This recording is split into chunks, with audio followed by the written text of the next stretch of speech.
odpowiada pani za każdy gwałt, za każdą napaść, za każdą tragedię spowodowaną napływem nielegalnych imigrantów, bo to pani tych ludzi zaprasza tutaj na teren Europy i za to, co pani robi,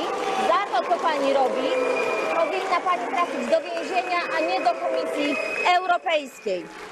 Pani obecność na stanowisku szefowej Komisji Europejskiej to upadek, dalszy upadek Unii Europejskiej. I wie pani, co myślimy o pani Europejskim Zielonym Ładzie? Oto. Dear friends, today we're spotlighting a now iconic speech by a bold Polish MEP that has laid bare serious cracks in the European Commission's policies. This remarkable address by Zajączkowska-Gernik has sparked quite a stir across Europe, as she openly challenged Ursula von der Leyen and her main initiatives. In the past, dissatisfaction with Brussels usually bubbled under the surface, but now it's out in the open. Zajączkowska-Gernik argues that the Commission's course not only fails to serve citizens' interests, but also drives the European Union toward a deeper internal rift. She zeroed in on three major issues. First, she went after the green agenda that Ursula von der Leyen has been pushing for several years. According to Zajączkowska-Gernik, high taxes, strict regulations, and the forced shutdown of traditional energy sources are turning European industry into a lab experiment. Countries reliant on coal or nuclear power have to scramble to meet these new demands, spending astronomical amounts in the process. Meanwhile, many businesses are closing or relocating overseas, and the promised green breakthrough has yet to bring notable environmental benefits. Meanwhile, household electricity bills keep climbing, with mayors across Europe saying they can't stretch their budgets far enough to meet the new standards. Second, the Polish MEP harshly criticized the migration policy that, in her view, the Commission, led by Ursula, effectively imposes on member states. Zajączkowska-Gernik points out that the system of migrant quotas brings no real benefit, citing a lack of clear integration strategies and an eagerness to appease various humanitarian groups. As a result, criminal gangs have sprung up in certain regions, violent crime is on the rise in major cities, and local police are stretched thin. A few years back, Poland and Hungary refused to take in unlimited asylum seekers at Brussels' behest, yet now they face enormous pressure, including frozen funding. Meanwhile, von der Leyen, says Zajączkowska-Gernik, is turning a blind eye and invoking vague values, instead of taking real responsibility for the waves of people crossing European borders. Third, the Polish deputy highlighted corruption scandals surrounding vaccine procurements, hinting that von der Leyen, who has a medical background, should have paid particular attention to transparency.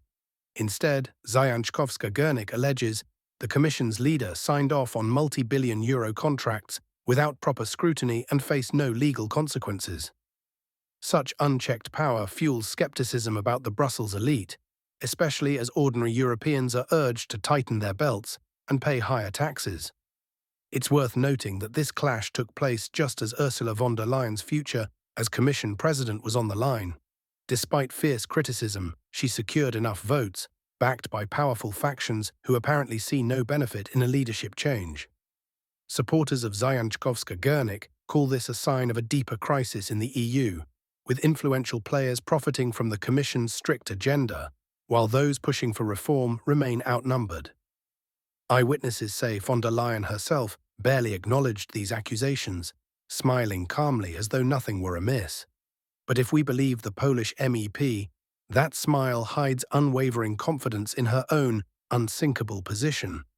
Indeed, as long as von der Leyen can deliver for major lobbyists, any controversies in Europe's parliaments seem doomed to remain rhetorical. Even surging energy costs, small business closures, and record-high crime rates in some EU areas haven't spurred the Commission to rethink its rigid rules. Notably, Zajączkowska-Gernik isn't the only one speaking out against Commission policies. A handful of deputies from Italy, France, and Germany also object, but are reportedly wary of open confrontation. Critics point to the Green Deal as pricey and underperforming, arguing that the EU's share of global pollution is around 7%, while big polluters like the United States and China aren't abiding by such tough constraints. The migration issue is similarly contentious. Some EU members discuss it behind closed doors, as openly admitting security problems could damage pro-tolerance parties. The result is a paradox. On one hand, Brussels preaches humanity and solidarity. On the other, it lacks an efficient system to help migrants integrate, instead placing all costs and risks on local communities. And if a country refuses to follow Brussels' lead, financial penalties soon follow, fueling further resentment among those who feel their sovereignty is being trampled. Zajączkowska-Giernik also points to the impact of EU sanctions in the wake of the conflict in Eastern Europe, which she believes exposed Europe's dependence on Russian oil and gas, something Brussels seemed to overlook while proclaiming a swift move to renewables. Many companies have packed up and moved across the Atlantic, attracted by cheaper energy and fewer bureaucratic hurdles. In the end, says the Polish MEP, the EU is setting itself up for industrial decline. Naturally, some have called her speech too emotional, labeling it populist. They argue that running the Commission is no simple task and that no one could have foreseen the combined fallout of the pandemic, the energy crisis, and the situation in the East. But critics counter that the EU could have shown more flexibility and tried to scale back the most onerous green mandates or carefully adjust migrant quotas. Instead, a rigid system of rules and fines was introduced, largely ignoring the unique needs of each member state. Zajączkowska-Giernik's speech, then, comes across as a powerful wake-up call. The era of brushing issues under the rug may be over. If Ursula von der Leyen continues to dismiss these complaints, the Polish deputy warns, Europe could face an even deeper split in the next few years.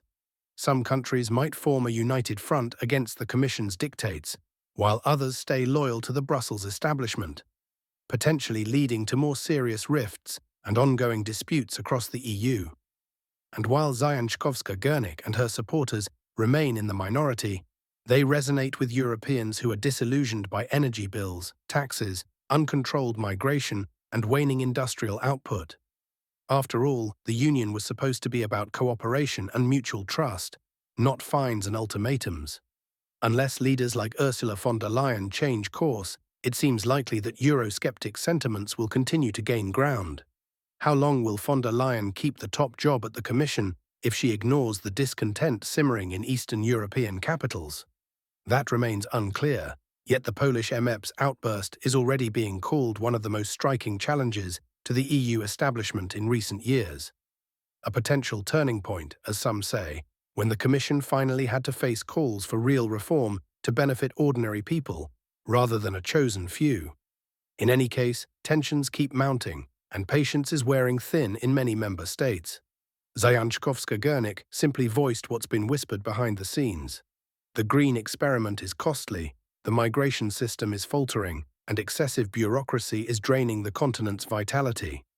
Von der Leyen must either look for compromises or tighten her grip on dissenters. Whichever path the Commission chooses, one thing is sure: the outspoken address by this Polish MEP has set in motion a process that won't be easy to reverse.